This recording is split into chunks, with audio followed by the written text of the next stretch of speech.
안녕하세요. 오늘도 사연살롱을 찾아주셔서 감사합니다.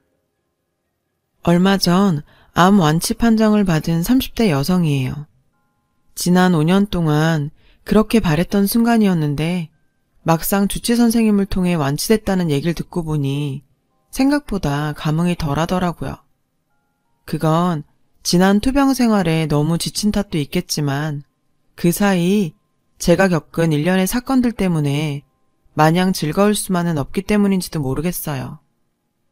세상의 절반은 슬픔 이라는 드라마 대사처럼 그동안 제 인생의 절반은 슬픔 그 자체였어요. 제가 중학교에 들어가던 해 저희 부모님은 이혼을 하셨어요. 부모님의 이혼은 일찍부터 예견된 일이었죠. 제 기억 속 두 분은 단 한 번도 다정하게 대화를 나눈 적이 없었으니까요. 이혼 전부터 두 분은 별거 중이셨어요. 그래서 저는 엄마 집과 아빠 집을 오가며 생활해야 했죠. 마치 두 분 사이에 내던져진 탁구공 같았어요. 엄마한테 치이면 아빠한테 던져지고 아빠한테 치이면 엄마한테 던져졌죠. 그러다 두 분 모두 재혼을 하신 이후엔 외할머니와 함께 살게 됐어요. 차라리 다행이었어요. 외할머니와 함께 지냈던 5년의 시간은 제 인생에서 가장 행복했던 순간이니까요. 집이 그렇게 따뜻한 곳이란 걸 그때 처음 알았어요. 외할머니께서는 제가 보충 수업을 마치고 돌아올 시간이 되면 늘 골목 어귀까지 나와 절 기다리고 계셨죠. 눈이 오든 비가 오든 늘 한결같이요. 그때 어렴풋이 느꼈던 것 같아요. 나도 누군가에게 사랑받고 있다는 사실을요. 외할머니는 제가 늦잠을 자서 아침밥을 못 먹는 날에는 어김없이 들기름에 노릇하게 부친 두부를 호일에 싸서 쥐어주셨어요. 아가, 핵교감시롱 묵어야. 공부는 빼묵어도 끼니는 빼묵으면 안 돼. 알겠냐?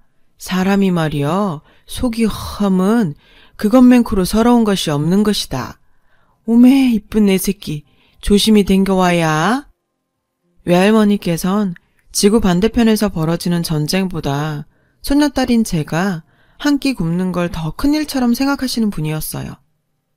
전 그런 외할머니의 사랑 덕분에 부모님께 받은 상처를 조금씩 치유해 나갈 수 있었죠. 하지만 행복한 순간은 그리 오래가지 않았어요. 대학 졸업을 몇 달 앞두고 외할머니께선 세상을 떠나셨거든요. 위암이었어요.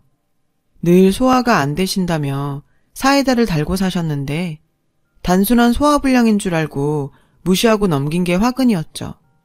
방치하고 넘긴 몇 년 사이 암세포는 다른 장기까지 퍼져버렸고 뒤늦게야 발견했을 땐 이미 손 쓸 수 없는 상태였어요.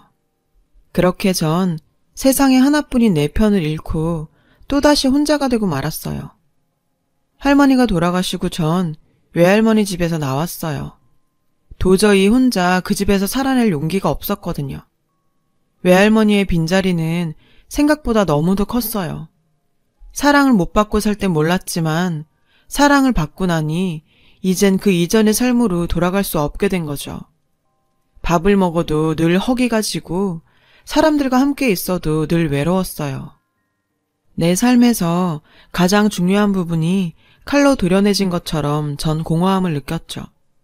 그 틈을 비집고 저에게 다가온 사람이 바로 남편이에요. 남편은 저희 회사 거래처 직원이었어요. 처음엔 그저 인상 좋고 입담 좋은 사람 정도로만 생각했었죠. 그러다 서서히 서로에게 물이 들었고 그렇게 연인관계가 되어버렸어요. 운명 같은 사랑은 아니었지만 적어도 함께 있으면 외롭지 않은 사이였죠. 본격적으로 결혼 이야기가 오가기 시작하면서 저는 걱정이 되기 시작했어요. 제 부모님 때문에요. 이제는 남남이 되신 부모님을 어떻게 시댁에 소개해야 할지 고민이었거든요. 아빠는 요즘 세상에 이혼이 무슨 흉이 됐냐며 솔직히 말하라 하셨고 엄마는 시집에 꼬투리 잡힐 일을 뭐하러 사서 하냐며 말하지 말라고 하셨죠. 결국 저는 솔직히 얘기하는 쪽을 택했어요. 언제 걸려도 걸릴 일이었으니까요. 남편도 그렇고 시부모님들은 다행히 제 부모님 일에 별다른 말씀은 하지 않으셨어요. 하지만 그게 끝이 아니라는 건 나중에 알 수 있었죠. 결혼 생활은 평탄했어요. 남편과 저는 집을 장만하기 위해서 몇 년 더 악착같이 벌기로 했어요. 그동안 아이 갖는 건 미루기로 했고요. 물론 시댁엔 비밀로 했죠. 그런 사정을 모르시는 어머님은 저를 볼 때마다 손주 타령을 하셨어요. 솔직히 말씀드릴까도 했지만 그랬다간 후폭풍이 더 클 것 같아 남편과 전 입을 다물기로 했어요. 그렇게 결혼 4년차가 되던 어느 날 저는 갑작스런 체중 감소와 섭식장애 증상으로 병원을 찾았다가 뜻밖에도 위암 3기 판정을 받았어요. 그때 제 나이 32이었습니다. 하늘이 무너지는 것 같았어요. 도대체 내가 무슨 죄를 지었길래 이런 고통을 당해야 하는 건지, 왜 하필 나인지 하늘이 너무 원망스러웠어요. 주치 선생님은 포기하긴 이르다며 최선을 다해서 싸워보자고 하셨어요. 하지만 전 자신이 없었어요. 저희 외할머니께서 이 병으로 세상을 떠나셨으니까요. 게다가 3기였기 때문에 생존율도 40~50%밖엔 되지 않았어요. 시어머니께선 그 정도 생존율이면 꽤 높은 거 아니냐고, 남들은 10%도 안 되는 가망성에도 목숨 걸고 싸우는데 배부른 소리 하지 말라고 하시더군요. 그러시면서 상준이한테 얘기 들었다. 그동안 니들 일부러 피임했었다며? 이제 어쩔 거니? 그러게 몸 건강할 때 애부터 낳을 것이지. 결혼한 지 4년이 되도록 애도 안 낳고 미루더니 어쩔 거냐고. 너 때문에 우리 집 대 끊어지면 네가 책임질 거니? 어쩜 이렇게 생각이 없어. 병문안을 핑계로 와선 손주 안 낳았다고 한 소리 하시는 시어머니의 행동에 눈물이 핑 돌았어요. 이 사람은 날 사람으로도 안 보는구나 싶었거든요. 그래서 어머님 정말 잔인하시네요. 암 걸린 며느리를 위로는 못하실 망정 손주 못 낳았다고 타박하시는 거예요? 대를 못 이을까봐 그게 그렇게 걱정이세요? 그런 거라면 걱정 마세요. 저 죽으면 젊고 건강한 새 며느리 들여서 그렇게 바라시는 손주 얻으시면 될 거 아니에요. 그리고요 어머님 40~50% 생존율이면요 저 같은 상태의 환자 둘 중 하나는 죽는단 얘기예요. 그런데 어떻게 걱정을 안 해요. 그게 어떻게 배부른 소리냐고요. 서러운 마음에 담고 있던 말을 어머님한테 쏟아부었어요. 그러자 어머님은 정색을 하시더군요. 어머 얘 말하는 것 좀 봐. 이래서 가정교육이 중요하다는 거야. 부모한테 보고 배운 게 없으니 시애미 앞에 두고 지 할 말 다 하지. 에휴 애초에 결혼을 말렸어야 했는데 생떼 같은 애 새끼 호래비 되는 꼴 내가 어떻게 봐. 아휴 내 팔자야. 아예 저 죽으라고 곡을 하시더라고요. 그 모습에 제가 주먹으로 가슴팍을 치며 분을 삭히자 보다 못한 옆 환자 보호자가 나서서 어머님을 병실 밖으로 끌어내셨어요. 그 보호자와 복도에서 한참 실랑이를 벌이던 어머님은 수간호사의 저주로 결국 돌아가셔야 했죠. 몇 차례의 수술과 항암 치료를 받는 동안 제 간병을 맡아줄 가족이 없어서 업체에서 소개받은 간병인 아주머니의 도움을 받았어요. 저희 엄마 또래의 아주머니셨는데 왠지 돌아가신 외할머니와 많이 닮으신 분이었죠. 그래서 더욱 마음에 들었는지 몰라요. 회사를 쉴 수 없는 남편과 제가 해서 낳은 자식들이 아직 어려서 집을 비울 수가 없는 저희 친정엄마 대신 간병인 아주머니는 저를 가족처럼 돌봐주셨어요. 힘든 안투병 기간 동안 제가 지치지 않고 치료를 이어갈 수 있었던 것도 어떻게 보면 간병인 아주머니 덕분이었죠. 젊은 사람이 암보험에 실비보험까지 꼼꼼히도 드러났네. 이쪽 일 하다 보면 안타까울 때가 많아. 생활이 어려 보험 하나 못 든 탓에 수술비, 병원비, 거기다 간병인비까지 고스란히 떠안는 사람들 많이 보거든. 몸 아픈 것도 서러운데 돈 때문에 더 병난다니까. 사실 저희 외할머니께서 위암으로 돌아가셨어요. 그래서 지인들이 보험 들어달라고 올 때마다 할머니 생각이 하나씩 드러났는데 이렇게 그 덕을 보네요. 솔직히 보험 아니었으면 돈 걱정 없이 치료에 전념하기 힘들었을 거예요. 특히 요양병원에서 간병인 간호받으며 몸 추스르는 건 꿈도 못 꿨을 테고요. 요양병원을 추천해준 건 간병인 아주머니셨어요. 남편과 친정 도움을 받을 수 없는 제 처지를 아시곤 수술 뒤에 입원 치료가 끝나자 바로 요양병원으로 옮길 수 있도록 연결해 주셨어요. 무슨 일이 생기면 바로 제가 수술받은 대학병원으로 연계도 쉬워서 안심이 됐죠. 게다가 실비보험도 적용이 되고 여러모로 저에겐 탁월한 선택이었어요. 그런데 그때부터였어요. 남편 발걸음이 뜸해진 건. 아무래도 병원에 입원해 있다 보면 보호자의 동의를 받아야 하는 일들이 많은데 그럴 때마다 남편은 일 때문에 바빠서 못 온다는 말만 되풀이했죠. 솔직히 서운했어요. 옆에서 병수발 들어주길 바랬던 건 아니지만 그래도 이렇게 나 몰라라 할 줄은 몰랐으니까요. 그러던 어느 날이었어요. 간병인 아주머니가 그러시더라고요. 업무과에서 연락이 왔는데 실비보험에서 지급되는 것 외에 비급여 부분이 몇 달째 입금이 안 되고 있다고요. 게다가 간병인 아주머니 월급도 2달이나 밀린 상태였고요. 이달에 2달치 급여를 지급해주겠다던 남편이 연락이 안 된다는 거예요. 전 남편한테 전화를 했어요. 제 전화도 안 받길래 회사에 전화를 했죠. 그랬더니 남편이 제 핑계를 대고 휴가를 냈다고 하더라고요. 기가 막혔어요. 그동안 회사 핑계로 병원엔 가뭄에 콩나듯 가끔 한번 얼굴 비추고 가는 사람이 회사엔 제 핑계로 휴가까지 내요? 게다가 암 진단비며 그 밖에 보험금은 어쩌고 병원비도 밀리고 간병인비까지 밀려놓곤 연락도 안 받다니. 전 시어머니한테 전화를 걸어 남편의 행방을 물었어요. 그랬더니 이러시는 거예요. 너 이제 살만한가 보다.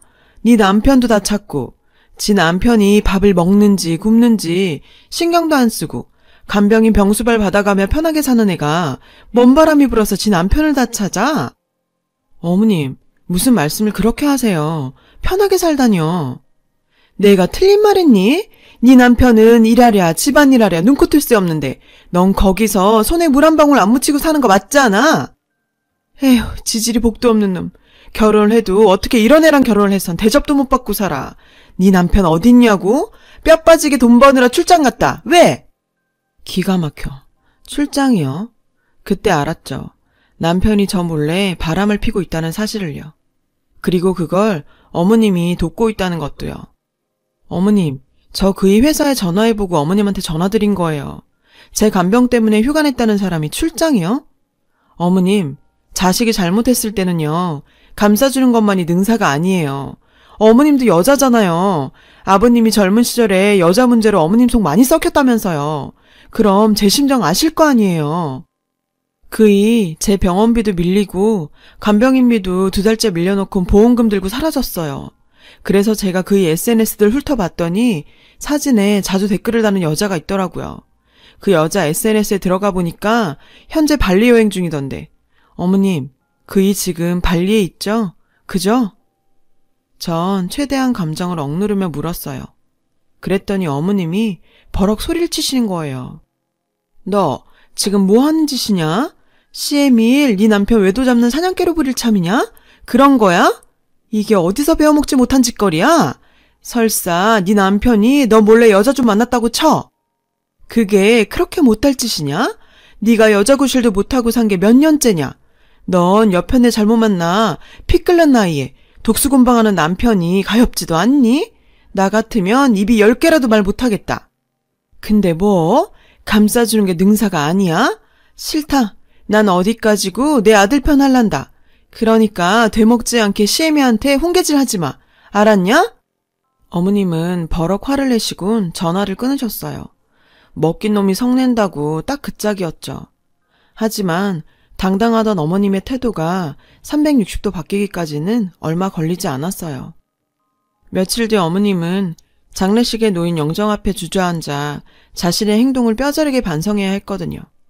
어떻게 된 거냐고요? 며칠 뒤 병실로 형사가 찾아왔더라고요. 네? 그이가 죽어요?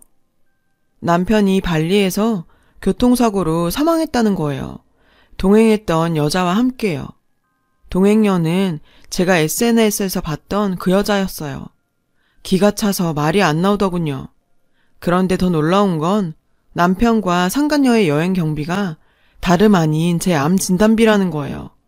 그동안 보험사에서 수령받은 돈을 관리했던 남편은 그 돈으로 상간녀에게 선물을 하거나 함께 여행을 다녔던 거예요. 시어머니는 그 사실을 알면서도 남편과 상간녀한테 받는 용돈이 탐나서 제게 입을 다문 건 물론 남편의 알리바이까지 만들어주었던 거죠. 남편의 죽음과 외도를 동시에 알게 된 저는 이 상황을 어떻게 받아들여야 할지 모르겠더라고요. 솔직히 두 사건 모두 실감이 안 났죠. 하지만 현실을 자각하는 데는 그리 오랜 시간이 걸리지 않았어요. 다음 날 남편의 장례식장에 들어서자 바닥에 주저앉아 통곡을 하던 시어머님이 저에게 달려들었어요. 그리곤 제 머리채를 잡으며 소리쳤죠. 이년아, 이게 다 니년 때문이다. 박복한 니년이 우리 집에 들어와서 내 아들 잡아먹은 거야. 내 아들 살려내라. 내 아들 살려내. 어머님은 아들을 잃은 슬픔을 저를 향한 증오로 풀려는 것 같았어요. 어머님만 아들 잃은 거 아니에요. 전 남편을 잃었어요. 게다가 제 목숨을 담보로 받은 보험금을 가지고 바람피다 남편이 죽었다고요. 어머님이 좀 말리시지 그러셨어요. 다 아셨으면 그러지 말라고 말리셨어야죠. 그 여자랑 발리에 가지만 않았으면 어머님 아들 이렇게 허망하게 죽진 않았을 거라고요. 그이 죽인 건 제가 아니라 돈 몇 푼에 아들 외도를 묵인하고 며느리 속이는데 급급했던 어머님이라고요. 제 말에 어머님은 그대로 주저앉아 목 놓아 통곡을 하셨어요. 그리고 얼마 뒤 저는 거액의 보험금을 받았어요. 남편 앞으로 들었던 보험들과 남편이 발리 여행을 떠나면서 들었던 3억짜리 여행자 보험을 통해 10억 가까운 수령금을 말이에요. 통장에 찍힌 돈을 보니 만감이 교차하더군요. 제 목숨값을 가지고 상간녀와 바람을 피웠던 남편이 결국 자신의 목숨으로 그 돈을 갚은 셈이 됐으니 말이에요.